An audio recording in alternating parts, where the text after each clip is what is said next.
मैं फिर आज आपके सामने उपस्थित हूँ और एक रामायण का प्रकरण आपके सामने उद्धृत कर रहा हूँ। वाल्मीकि रामायण में राम रावण के युद्ध का जो वर्णन किया गया है, वाल्मीकि को कोई उपमा ही नहीं मिल रही थी और वाल्मीकि ने लिखा कि राम रावण का जो युद्ध है उसका समानांतर राम रावण का युद्ध ही। राम रावण के युद्ध की बराबरी राम रावण का युद्ध ही है, उसका कोई दूसरा संदर्भ नहीं, कोई दूसरा उपमा नहीं।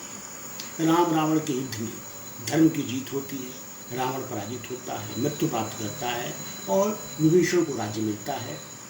अब प्रश्न उठता है माता सीता को लाने का। माता सीता को लाने की बात जब उठती है तो श्री राम लक्ष्मण से कहते हैं कि भैया ऐसा है कि अग्नि द्वार की व्यवस्था करो, उससे गुजरने के बाद ही माता सीता हमारे पास आएंगी। लक्ष्मण क्रुद्ध होते हैं और कहते हैं कि सती का परीक्षा आप ले रहे, इसके इनके सतीत्व का परीक्षा ले रहे हैं, यह अन्याय है, और वो अत्यंत उग्र होते हैं। तो वाल्मीकि रामायण में और वो तुलसीदास के रामायण में, रामचरितमानस में इस प्रश्न का जवाब कई लोगों के मन में प्रश्न होता है कि राम तो मर्यादा पुरुषोत्तम थे, उन्होंने ऐसा न्याय के विरुद्ध कार्य क्यों किया। तो इस प्रश्न का उत्तर वाल्मीकि रामायण में भी और रामचरितमानस में भी श्री राम के माध्यम से इस प्रश्न का उत्तर बड़े सटीक ढंग से, बड़े धर्म मर्यादित ढंग से दिया गया है।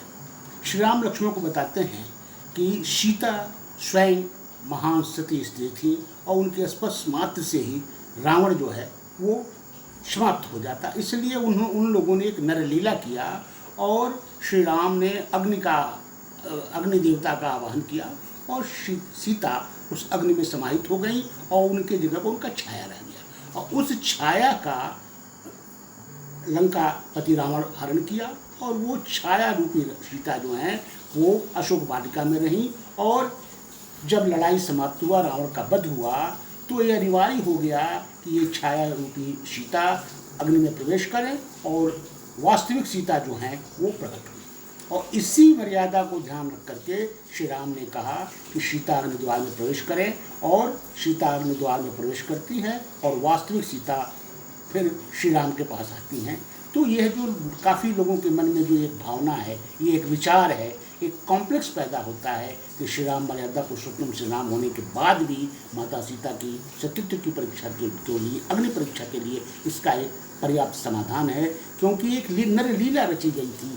सीता अग्नि देवता को समर्पित की गई थी, उनका छाया था, और जब सीता श्री राम जो है रावण का वध करते हैं, लंका विजय करते हैं, तो फिर वो छाया सीता जो है अग्नि में समाहित होती हैं और वो वास्तविक सीता जो है श्री राम के पास आती हैं और श्री राम उनको लेकर के अयोध्या आते हैं।